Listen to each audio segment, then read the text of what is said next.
Bienvenidos, bienvenidas a todos en la sesión número 3, precipitación del curso de hidrología continental.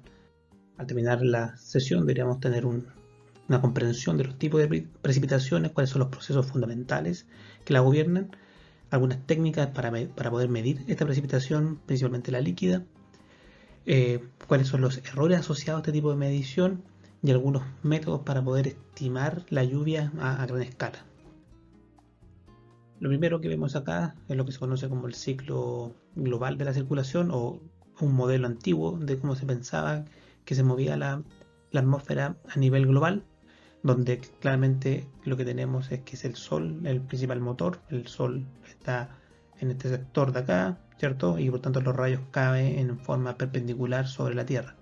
Caen en forma más perpendicular en la zona del Ecuador, calentando la Tierra, y por lo tanto todo el aire que está aquí se expande por la temperatura, y al expandirse tiene menor densidad, y al tener menor densidad se mueve hacia el lado de acá. Y por otro lado tenemos que los rayos del sol pasan en forma tangencial en los polos, y por lo tanto la menor aporte de energía ocurre en los polos, donde tengo las temperaturas más bajas del aire, y al haber temperatura más baja, baja la densidad, y al bajar la densidad tiende a caer, generando lo que se conoce como una zona de alta presión. Aquí tengo una zona de alta presión porque la masa de aire va cayendo hacia el suelo, y acá tengo una zona de baja presión porque la masa de aire va elevándose del suelo.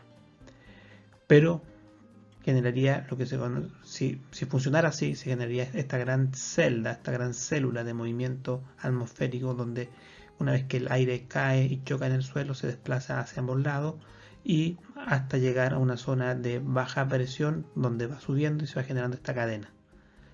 Eso se pensaba a principios del siglo XVII, de 1700, perdón, que funcionaba de esa manera. Sin embargo, hay un pequeño efecto, que la Tierra se mueve, entonces al estar moviéndose no es tan claro ese movimiento, sino que más bien es un poco más complejo, porque cuando la masa de aire que sube y se mueve a través de la Tierra por efecto de la diferencia de las densidades, también va rotando, y al ir rotando se generan otros vectores de energía. Aquí vemos que los vemos con estas líneas, flecha roja, que se llama el efecto Coriolis, que lo que genera es que por estar sometida a la rotación, y en la rotación tiene que ir cambiando la velocidad en la medida que va acercándose a los polos, se genera una pérdida de la energía, y esa pérdida de energía hace que este flujo ya no sea conectado con el polo y sea un solo gran celda, sino que las masas de energía que suben por temperatura caen más o menos en el paralelo 23, marcando lo que son los trópicos, y al caer generan una celda pequeña, se le llama la celda de Hadley, que fue el que describió la anterior lámina, y en honor a él se describió esa celda. Pero también se genera que al otro lado, donde cae, que si bien cae por un aumento en la densidad, el aire acá, al chocar, se mueve hacia el Ecuador, y viene una masa de aire por el suelo, y choca más o menos en el paralelo 60, generándose un aumento solamente por contacto, que choca esta masa con la masa que viene por acá. Eso hace que suba, al subir nuevamente se enfría, y al momento que se va enfriando se genera, a lo mismo que acá, se generan dos grandes cosas. Al momento que aquí se enfría, se genera una gran cantidad de nube en esta zona. Por lo tanto, las zonas de bajas presiones están asociadas a altas nubosidades, que se repite acá. Y las zonas de altas presiones, en la zona de acá, en los desiertos, y en la zona de acá, los polos, son zonas relativamente con poca precipitación. En el polo hay tan poca precipitación como hay en La Serena o más desértico. O sea, no cae mucha nieve. Lo que pasa es que no se derrite y queda ahí. Pero tenemos zonas de altas precipitaciones en los polos, porque es de baja presión, y otras zonas alrededor del paralelo 60 de alta precipitación, también por la misma razón. En este gráfico vemos lo que se conoce como la curva de presión de vapor. El vapor es un gas y se comporta bajo las leyes de los gases, y los gases generan una presión dentro de la mezcla de gases que es la atmósfera, y hay un máximo con que puede haber. O sea, la atmósfera no puede contener infinita cantidad de agua, sino que hay una función asociada a las condiciones, a las características químicas, que es la máxima cantidad de agua que puede soportar la atmósfera. Cualquier molécula que esté por sobre esa cantidad de agua que puede soportar va a caer como precipitación. Entonces, cuando está completamente saturada, cualquier molécula extra va a precipitar. Lo que nos muestra esta gráfica es que esa cantidad máxima a poder precipitar es función de la temperatura. De cuando vimos que es función de la temperatura, es que cambia. En términos prácticos, un aire caliente puede contener más agua que un aire frío. En la medida que el aire se va enfriando, puede retener en la mezcla de gases menos agua que cuando está más caliente. Entonces ahí hay dos fenómenos. Hay un fenómeno que es que si yo tengo una temperatura, tengo una mezcla de gas a una temperatura dada y que está al 50% o al 80% de humedad relativa, y ya vamos a explicar por qué se llama relativa. Si yo voy bajando la temperatura sin mover nada, si todo está cerrado, si empiezo a bajar la temperatura, llega a un punto que se conoce como una temperatura de rocío, que es cuando la saturación llega a un 100%. Si yo sigo bajando la temperatura, lo que va a ocurrir justamente del nombre, empieza a ocurrir este rocío, empieza a precipitar, la atmósfera empieza a soltar el agua que tiene contenida adentro. Y en el otro sentido, si yo tengo una cierta cantidad de agua dentro de un volumen determinado y este volumen determinado comienza a subir la temperatura, lo que va a ocurrir es que la humedad relativa empieza a bajar. Y el concepto de humedad relativa tiene que ver con eso. Tiene que ver con cuál es la cantidad a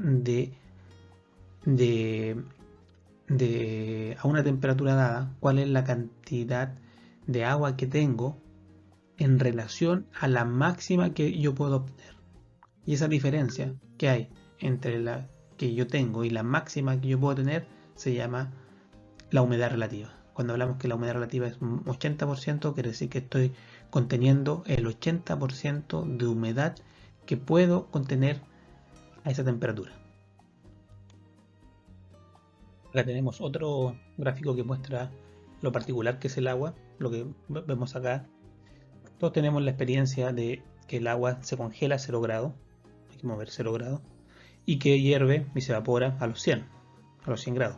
Pero esto ocurre siempre que esté a temperatura, a una presión atmosférica, que se define como la presión que ocurre en el paralelo 45 a 0 metros sobre el nivel del mar. O sea, es una presión precisa que se llama una atmósfera.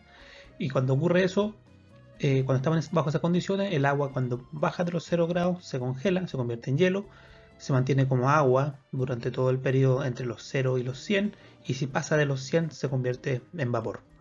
Y eso ocurre solamente si está a una presión atmosférica de una atmósfera. Si cambian las condiciones, cambian también los puntos donde cambia de estado. Entonces podemos ver cosas que a nosotros nos parecen tal vez no tan intuitivas, sino que son cosas, por ejemplo, que si yo estoy bajo una presión muy baja, como lo que podría ocurrir cuando yo voy subiendo una montaña, el agua empieza a hervir ya no a los 100 grados, sino que empieza a hervir a 80 grados, a 90 grados, a 60 grados, en los cuales baja el punto de ebullición. Por el contrario, cuando la presión empieza a subir, por ejemplo lo que ocurre cuando tengo una olla a presión, que se experimenta, que la temperatura de ebullición ya no son los 100 grados, sino que puede hervir a los 110, 120 grados. Eso hace que las ollas a presión, por ejemplo, cocinen más rápido el alimento. ¿Por qué? Porque logran tener temperatura por sobre los 100 grados y eso hace que sea más rápido el proceso de cocción. Se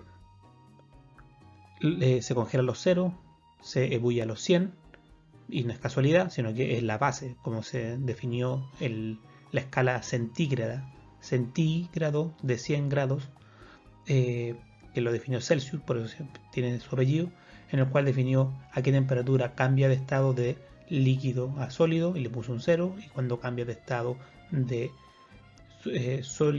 líquido a sólido, a gaseoso, perdón, y eso cambia, le pone un 100 y lo dividió en 100 pasos, en 100 grados, en 100 peldaños. Y de ahí nació esta escala para medir la temperatura.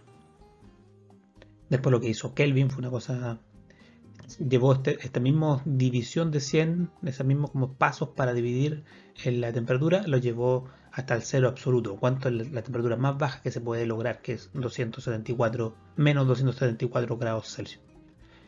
¿Y qué es lo que ocurre acá? Que si ustedes empiezan a ver este gráfico, llega a un punto donde si estoy a una temperatura de 0,01 y a una presión atmosférica muy baja de 0,006 atmósferas, puedo estar en el mismo punto y el agua puede estar en cualquiera de los tres estados o está en los tres estados.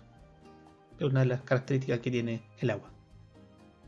Volviendo a escalas más globales, que lo que vemos acá, un poco lo que explicamos con la circulación global, donde en el caso de los polos, donde tengo lo que se conoce una alta presión. ¿De dónde viene esa alta presión? Es que la temperatura es bastante baja y esa baja temperatura hace que el aire esté muy condensado, esté muy pesado, y ese aire va a tender a descender, generando un flujo hacia abajo.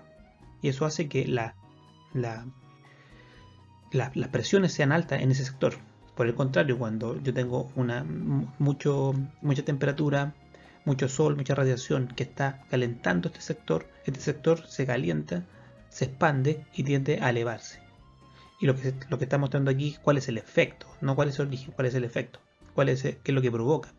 Cuando asciende el aire caliente con mucha humedad, porque también llueve mucho, ¿qué es lo que ocurre? Que empieza a bajar la temperatura, y al bajar la temperatura baja el punto rocío, y esas masas de aire caliente ya no pueden contener tanta agua y se generan las nubes. Y por el contrario, cuando estoy acá, tengo una temperatura baja, puedo tener mayor o menor cantidad de humedad, pero al momento de ir bajando, se va tomando temperatura, se va expandiendo, y por lo tanto la posibilidad de llegar al punto rocío se hace aún más baja. Por lo tanto, las altas temperaturas están asociadas, las altas presiones están asociadas a sol, y las bajas presiones están asociadas a lluvias. Nuevamente aquí podemos ver lo que mostramos a la escala global. Ahora podemos verlo como mirado desde el lado, donde tenemos en el Ecuador alta temperatura, sube la masa de aire, se enfría, genera toda esta nubosidad. Por otro lado tenemos el polo, que en el polo tengo baja temperatura, tiendo a tener altas presiones, muy baja nubosidad, y que se desplaza hacia el polo. Acá tenemos que está aire que sube, baja, generando unas altas presiones, y esas altas presiones generan una nubosidad que no genera la lluvia que nosotros conocemos, sino que genera una muy poca pluviometría, altas presiones alrededor de los 30, bueno, donde estamos más o menos nosotros ubicados acá en Valparaíso, y al moverse esta masa de aire hacia el polo choca con la celda que viene del polo y sube, y por el hecho de subir se enfría. Al momento de enfriarse baja la capacidad de retener agua, genera nubosidad, es un sector más lluvioso. Entonces tenemos dos sectores que son lluviosos a escala global: el Ecuador 0 y a los 60 grados más o menos. Es importante saber todos estos factores que condicionan la cantidad de agua que puede contener la atmósfera, porque si nosotros queremos determinar cuánta agua puede contener una columna de aire, por ejemplo, no es solamente suficiente con saber cuál es la temperatura, que uno podría saber, sabiendo la temperatura, podríamos saber la humedad relativa, sino que como la presión también va variando, la capacidad de contener agua también va variando con la altura y la temperatura, los dos factores al mismo tiempo. Por lo tanto, no es sencillo llegar y establecer la cantidad de agua disponible en una columna. Y lo que está representando aquí es que hay una curva, una elevación donde va cambiando en función de la temperatura, la capacidad que tengo de contener agua, y también va cambiando la presión. Y es las dos funciones que trabajan en el mismo tiempo las que van a ir generando la cantidad de agua disponible para precipitar. Y por lo tanto, si yo quiero cuantificar esto, lo que necesito es hacer una integral, que es determinar la cantidad de agua disponible en cada uno de los segmentos y en cada una de las variaciones. Cuánto varía tanto en distancia, en la altura, como también en cuánto varía en la presión. Eso es un poco lo que intenta buscar esta fórmula. Aquí tenemos otro fenómeno que genera precipitación, que son los sistemas frontales, que es cuando se enfrentan dos masas de aire que tienen distinta temperatura, una masa de aire cálido, una masa de aire frío, y se enfrentan. Por definición, como el aire cálido es más tiene menor densidad, tiende a elevarse, y la masa de aire frío tiende a meterse en la parte baja. Por lo tanto, es el aire frío el que está generalmente bajo, en la parte baja de este choque que ocurre en los sistemas frontales. Y lo que ocurre es que el desplazamiento, por ejemplo, nosotros cuando llueve en Chile, tenemos el aire viene frío desde el sur, y tenemos un aire seco y más cálido que baja desde el norte hacia el sur. Por lo tanto, la que se parece más, lo que más se genera, no todos, pero lo que más se genera son este tipo de desplazamiento, lo que se conoce como un frente frío, donde tengo el frente frío que va avanzando, choca con un frente que es más cálido, y lo que ocurre, y si yo estoy parado acá, veo que se viene desplazando el frente por este lado, siento que antes de que se ponga a llover, una temperatura sube un poco. ¿Por qué? Porque es el aire cálido que va siendo desplazado por esta masa. Esa masa de aire cálido va siendo desplazado. Al momento de subir se va enfriando, y al momento de enfriar se va generando la lluvia. Entonces pasa el frente, pasa esta parte, y lo que yo siento es que una vez que se pasó el calor, empieza la lluvia fuerte, porque estoy en esta parte del sistema frontal. Al contrario que en el caso de cuando es una masa de aire cálido, que a veces tiene ese tipo de lluvia en esta zona, lo que ocurre es que siento un frío y llueve con mucho menos temperatura. El 90% de lo que ocurre en esta zona son frentes de fríos y no frentes cálidos.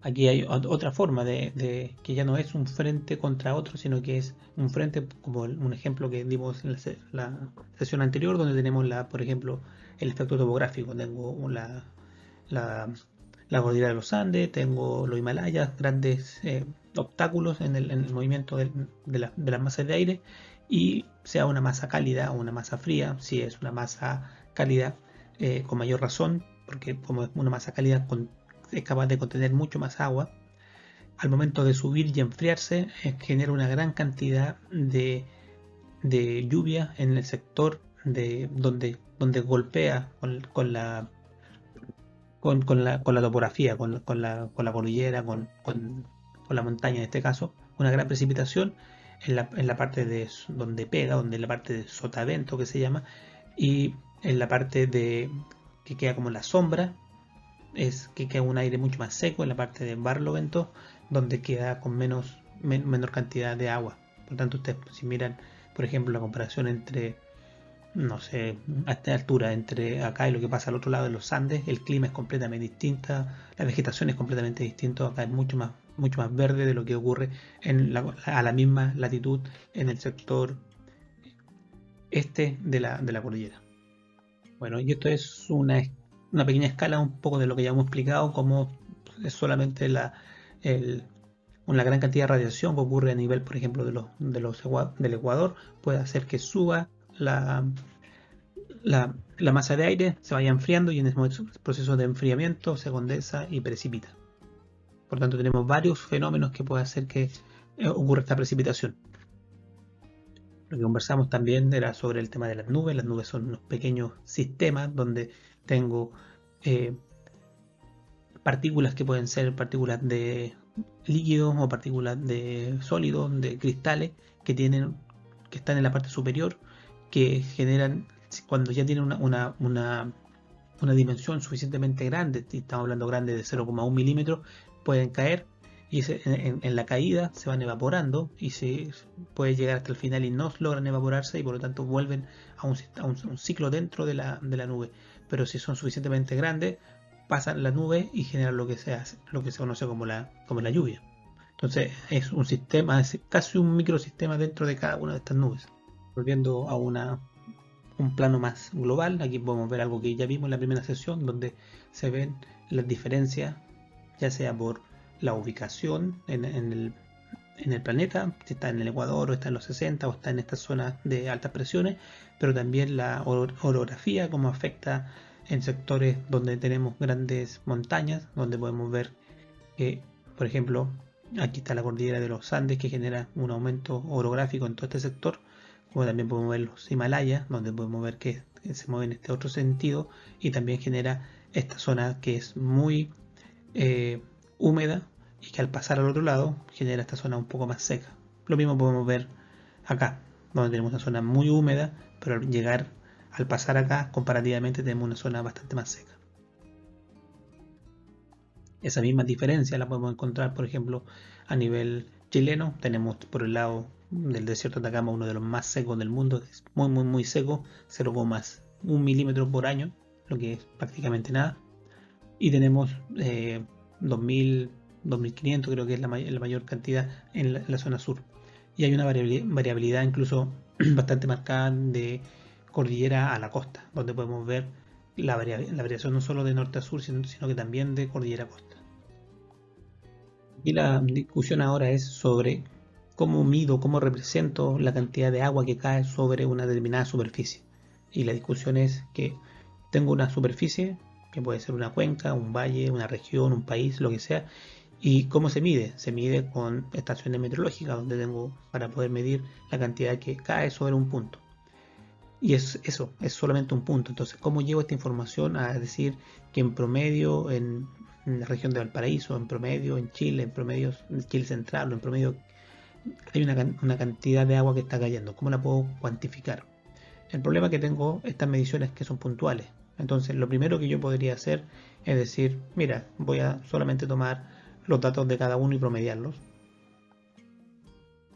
Y me va a dar que la precipitación en este caso es de 35 milímetros, por ejemplo, de una lluvia. Eso es una forma. ¿Cuáles son los problemas? Bueno, que varían entre este punto y este punto. No es solamente el promedio. Entonces, ¿cuál es la siguiente aproximación?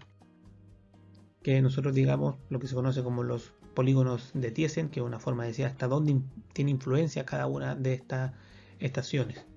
Entonces se parte haciendo una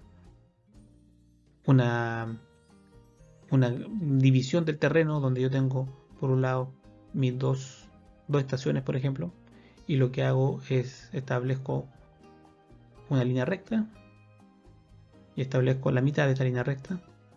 Luego hago lo mismo con la otra estación, establezco una línea recta entre la estación, voy a hacer una línea recta y una línea recta, y en la mitad genero esto. Y luego proyecto esto, hago crecer esto hasta que se topan, y si se fijan lo que se generan ciertas áreas de influencia. Entonces, por ejemplo, toda esa es un área de influencia de una estación específica. Y acá tengo un área de influencia de otra área específica. Entonces, ¿qué es lo que hago? A cada una de las estaciones le asigno un área, una cantidad de superficie en la cual va a influenciar, y por lo tanto va a generar una precipitación ya agregada, no solamente el promedio, sino que está diciendo, mira, esta estación genera esta cantidad de agua, y esa es la sumatoria va a ser el total del área que va a estar en el como caracterizado. Entonces, en el caso del otro eran 35, ahora 31, bajó. Entonces, puede ser más o menos representativo. Lo otro es generar isolíneas, que un poco que también estas tres técnicas las vamos a desarrollar en el laboratorio, y ustedes van a poder hacer estas tres técnicas. Y en el caso del laboratorio, ¿qué es lo que dice? Es que mira, yo tengo una determinada precipitación acá, las 5, de 50 milímetros o lo que sea, y en el caso en las 2 tengo de 20 milímetros. Por lo tanto, si paso de 50 y llego aquí a 20, bueno, tengo que pasar por 40, tengo que pasar por 30, y lo que hace esto, que requiere mucho más cálculo computacional, es determinar esas líneas, esos quiebres que no son naturales, sino que son arbitrarios. El 10, el 20, el 30 son tan buenos como el 12, el 15, el 18, pero son mucho más entendibles cuando uno lo analiza. Bien, eso es lo que vamos a ver por el día de hoy. Ahí están nuestros datos por si nos quieren contactar, por favor, si tienen alguna duda, no dude en comunicarse con nosotros.